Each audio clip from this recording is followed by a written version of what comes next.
If we expel the Israeli ambassador, it would have an impact globally. It would send a clear signal that when Ursula von der Leyen gave the green light to Israel's genocidal assault on Gaza, she was not speaking for all Europeans. It would further isolate and put pressure on Israel to stop. It would demonstrate real solidarity with the Palestinian people. 12 years ago, I visited the Jabalia refugee camp in Gaza. I was struck by how packed it was. Over 100,000 people living in closely cramped quarters in less than 1.4 square kilometres. Many streets are so small you can't even fit a coffin down them. But today, Taoiseach, much of Jabalia, a refugee camp, lies in ruins because Israel targeted it for bombardment. I visited a hospital in Gaza, Taoiseach. Even then, back in 2011, they were running out of surgical gloves and basic medicines because of Israel's blockade. Today, they are being forced to operate on hospital floors without anaesthetic and are on the verge of running out of fuel. Running out of fuel means the electricity going off and death for people in ICU, for babies in incubators. I met a 12-year-old girl who hadn't seen her father since she was 4 months old. He was one of about 6,000 political prisoners being held by Israel, many without charge or trial, and hundreds of them children. There are now thousands and thousands of children in Gaza who will never see their parents again. Over 4,000 children themselves have been killed. Israel is committing war crimes, Taoiseach, with the support of the US government and much of the EU. They are bombing hospitals and ambulances. They are bombing residential areas with the biggest bombs designed to inflict maximum damage. They are bombing convoys of refugees they ordered to flee south for safety. They're laying siege to 2.3 million people, trying to starve them out by blockading food and water. They're bombing fishing boats to stop people from getting around the siege and feeding themselves. They are committing the crime of genocide, crimes against humanity and war crimes. Articles 6, 7 and 8 of the Rome Statute. They are committing these crimes openly and brazenly, repeatedly declaring their intention to do so in the world's media. Yesterday, the Taoiseach said it may well be the case that war crimes have been committed. That is where the International Criminal Court comes in, but there has to be a proper investigation. Taoiseach, will the Irish government make a referral to the International Criminal Court under Article 14 of the Rome Statute so that there can be such an investigation? Israel is facing growing isolation internationally, Taoiseach. Bolivia has cut all diplomatic ties with Israel. Chile and Colombia have recalled their ambassadors. They were joined yesterday by South Africa and Chad. If Ireland took that step as a European country, if we expel the Israeli ambassador, it would have an impact globally. It would send a clear signal that when Ursula von der Leyen gave the green light to Israel's genocidal assault on Gaza, she was not speaking for all Europeans. It would further isolate and put pressure on Israel to stop. It would demonstrate real solidarity with the Palestinian people. So 2 questions, Taoiseach. Will the government make a referral to the International Criminal Court so there can be an investigation, and will you expel the Israeli ambassador? Taoiseach, please. The position on this has been very clear. There should be a humanitarian ceasefire immediately so that aid can go into Gaza and EU and other citizens can leave. Hamas should free all of the hostages it's holding without any conditions and should lay down its arms because it is a terrorist organisation. And we need a new peace initiative in the Middle East, desperately so. The situation in Gaza is critical. The high number of civilian casualties is deeply shocking, particularly the numbers of children, journalists and also UN and other aid workers who have been killed. The protection of civilians and de-escalation is a priority. A humanitarian ceasefire is required immediately, and the level of aid passing into Gaza needs to be accelerated as a matter of urgency. We continue to engage with EU and regional partners to increase aid allowed into Gaza, and the government is in regular contact with regional foreign ministers and leaders.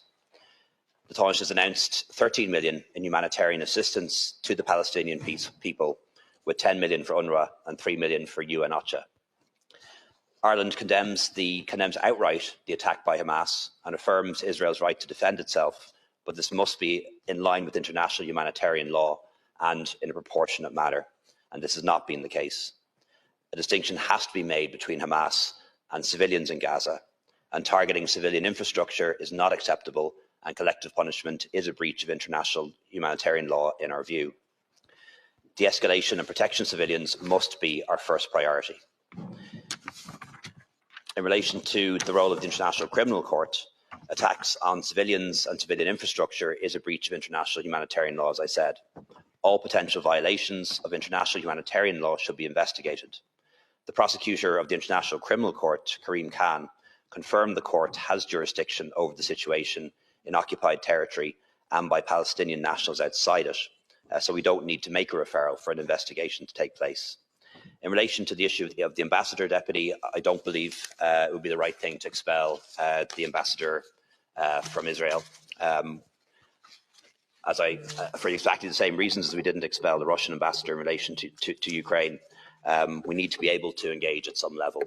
There are around 40 Irish citizens being held in Gaza. We want them to be able to leave. Look, Deputy, there's also a young Irish-Israeli girl who may well be being held in Gaza as a hostage of Hamas as well. So let's not just be one-sided about this. Our priority, no matter who's holding them, is them being able to get out and get to safety. And that means that we need to be able to engage with the Israeli government and the Israeli ambassador. We also, at some point, want to be able to talk about peace and reconciliation and reconstruction. And that may seem ridiculous now, but we have to keep that hope alive. And while expelling the ambassador might make us feel better for a day or two, it might be a story in the international news for a day or two, it wouldn't actually have an impact on Israel's policy, not for a second. You're a bit naive if you actually think that. It wouldn't cause them to change course. And secondly, it would hamper our efforts to get the hostages out, to get the citizens out, and also to potentially have some sort of role in future peace building and peacemaking in the area. Taoiseach, you've acknowledged that there needs to be an investigation by the International Criminal Court. It's true that the prosecutor has said that they have authority. What that's referring to is the fact that Israel is not a signatory to the Treaty Statute of Rome, and therefore is saying we're not applicable. And the prosecutor is saying no, things that are committed in Gaza can be covered. But there does need to be a referral in order for a prosecution and investigation to take place. You have the power to make that happen. Will the government make a referral under Article 14 so that there is an investigation by the International Criminal Court? Taoiseach says we can't expel the Israeli ambassador because we need to have diplomatic relations to try and get the Irish citizens out.